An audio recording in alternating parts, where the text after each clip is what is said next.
Good morning दोस्तों। महिला दिवस आने वाला है।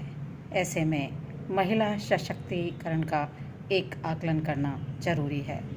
उसी पर पेश है कुछ विचार। स्त्री शाश्वत है, उसका प्रेम शाश्वत है।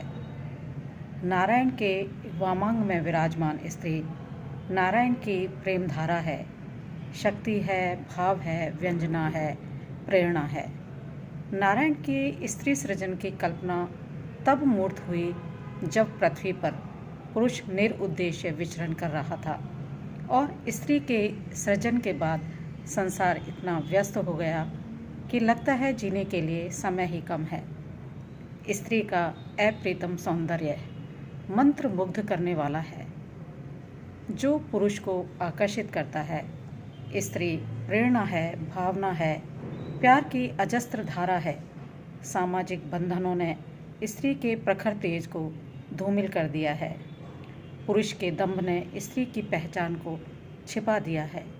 यही कारण है कि आज हम महिला दिवस के माध्यम से अपने लुप्त स्वरूप को पहचान देने की पुरजोर कोशिश कर रहे हैं।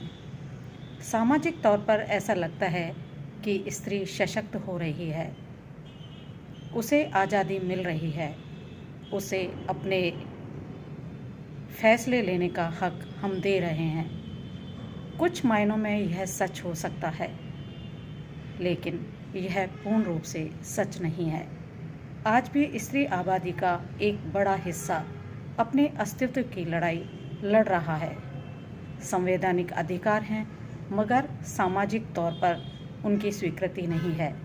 जैसे पर्दा प्रथा प्रतिबंधित है, लेकिन विवाह के बाद सामाजिक नैतिकता के नाम पर पूर्ण रूप से शिक्षित लड़की को भी इन्हें निभाना पड़ता है। किससे कितनी बात करनी है, यह घर का पुरुष तय करता है। आज हम सब जानते हैं कि स्त्री चाहे प्रधान है, मंत्री है, सरपंच है, किसी भी लाभ के पद की दावेदार है, फिर भी पुरुष का एक साया हर समय उनके साथ चलता है। क्या इसे हम स्त्री सशक्तिकरण कह सकते हैं? स्त्री के क्या मायने हैं, यह स्वयं स्त्री को ही समझना पड़ेगा।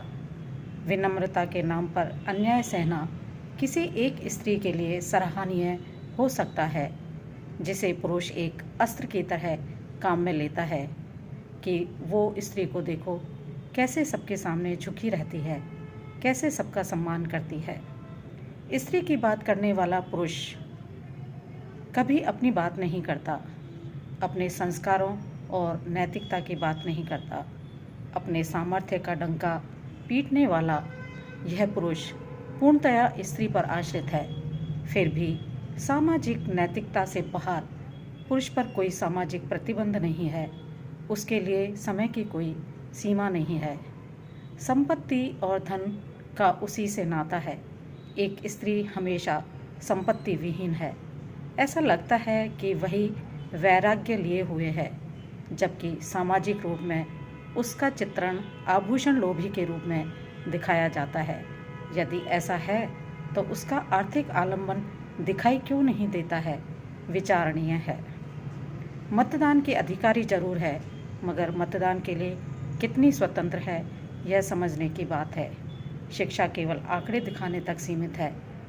आप सब जानते ही हैं कि एक लड़की को वही करना पड़ता है जो घर के लोग चाहते हैं। कुछ अपवाद हो सकते हैं, इस बात से मेरा इनकार नहीं है, मगर स्त्री आबादी का एक बड़ा हिस्सा उसकी यही कहानी है।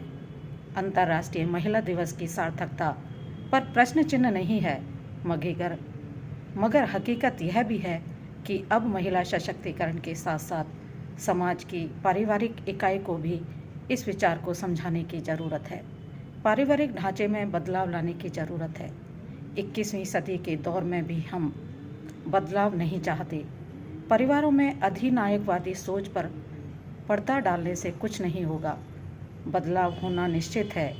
एक दिन वो सुबह जरूर आएगी जब स्त्री और पुरुष एक प्लेटफॉर्म पर होंगे। थैंक यू, शुक्रिया।